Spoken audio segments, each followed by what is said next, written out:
Surviving the early days in survival Fountain of Youth can be tough. Whether it's your first playthrough or you are starting a new hardcore run, crafting the right items early can make all the difference. In this guide, I'll share my top 5 life-saving items to craft early. Items that will help you secure your food, water, and help better manage your time. And please, if you do find this video helpful, drop me a smiley face down in the comments. Let me know that I have helped you out.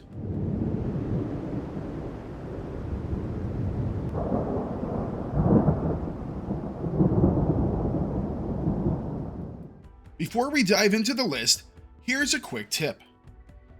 I fully understand that you might not have unlocked some of these items.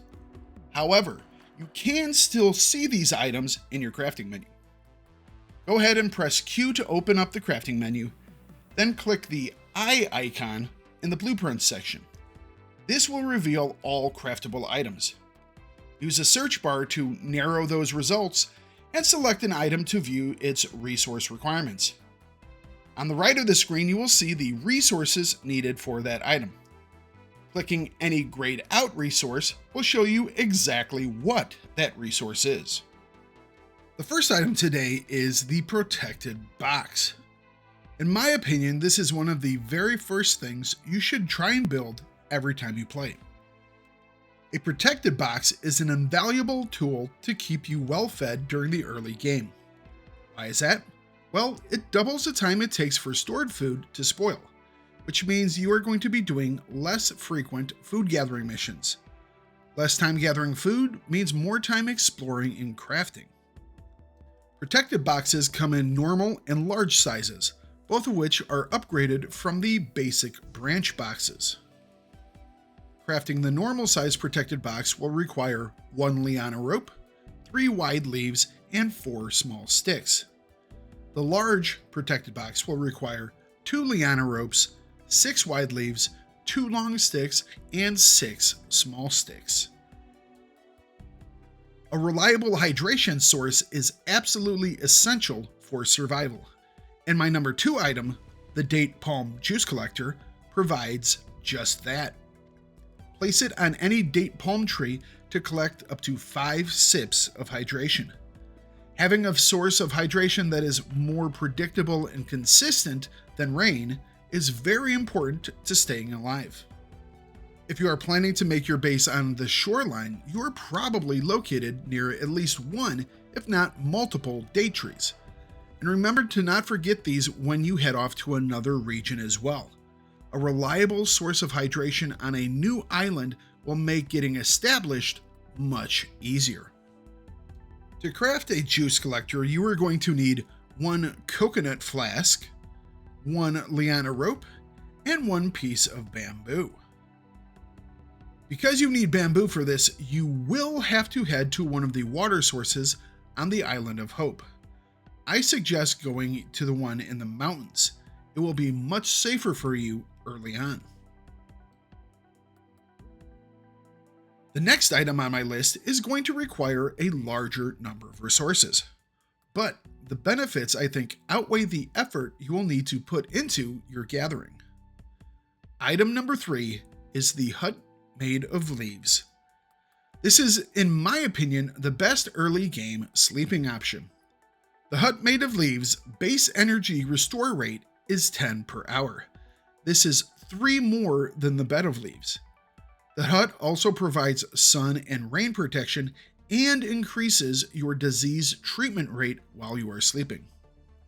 But the important part is that extra energy per hour. The faster you recover energy, the fewer hours you need to sleep. This allows you more time in your day to gather, build, and explore. Remember, this game is all about using your time wisely. To craft the hut made of leaves, you will need 4 liana ropes, 4 long sticks, 2 big branches, 5 wide leaves, and 5 narrow leaves. My next item is going to be the first one that will require you to use a crafting station. Number 4 on my list is the Liana Belt. Hold up! I hear you shouting at the screen. Really? A belt? Well, here's the deal. One of your biggest issues is always going to be how much weight you can carry. A stone spear has 2 weight units. An obsidian axe, 3. A weak bow is 4 units of weight. However, if you have these tools on your belt, they have no weight at all. Why is this? I asked the developers once and they said magic, so we will go with that explanation for right now. Being able to put one more tool on your belt means that each resource run will bring you home that much more in extra goodies. To craft the Liana Belt, you are going to need 2 Liana ropes, 1 wide leaf, and 1 narrow leaf.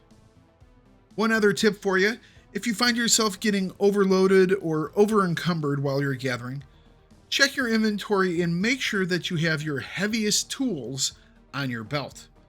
You may be able to switch around a couple of your tools and free up a little bit more weight to do some more gathering. The last item I'm going to talk about today is actually 2 items. I couldn't decide which one I would prioritize over the other. Therefore, I guess you are all getting a bonus today. Items number 5 are the food dehydrator and the water distiller. First, I'll talk about the food dehydrator. This is a crafting machine that allows you to take certain foods and dry them out. As I said earlier, the longer you can delay food from spoiling, the easier your game will be. To craft a food dehydrator, you are going to need 2 Liana ropes, 2 split logs, 4 long sticks, and 2 narrow leaves. Now this will make you a single slot food dehydrator. You can upgrade it to a 2 or 3 slot version for a few extra resources. The food dehydrator can dry out many easy to find items like dates and mushrooms. These can then become great sources of long-lasting food and hydration. If you have access to coffee, either grown in the wild or grown in your garden, that can be dried as well. Dried coffee beans can give you a quick burst of energy, or you can brew them for an even better energy source with the coffee drink. The food dehydrator also makes the best long-term food sources in the game. Dried fish, dried meat, salted lard, and dried tenderloin. These sources of food outside of being nutritious will last for weeks, and in higher tier storage options, they will last your entire game. And that leads us to our last 5th item for today. The water distiller. The water distiller is a more advanced piece of tech and therefore is a little harder to craft. To craft the water distiller, you will need 2 fired pots, 2 clay bricks, 2 pieces of bamboo, and 2 long sticks. This also means you will need to have access to a kiln and a pottery table. When completed, you will have an excellent source of clean water. As long as you have wood to burn and the ocean doesn't run dry, you can have this source of water. Once you craft the water distiller, you can sit back for a bit and just watch a few sunsets. From here on out, things will be a lot easier. The other great thing about the water distiller is that the byproduct of getting fresh water from the ocean water is salt. You can then use that salt with the food dehydrator to make the dried fish, meat, lard, and tenderloin. So not only will you have plenty to drink, but you will have plenty to eat as well. Alright everyone, I hope I have made your early game a little easier with my 6 life-saving items. If you have any follow-up questions or suggestions for something you think I should cover in a video, please leave them down below in the comments. If you enjoyed this guide, please subscribe to the channel and give it a like. Thanks for watching everyone. You all have a good day, good week, goodbye, and God bless.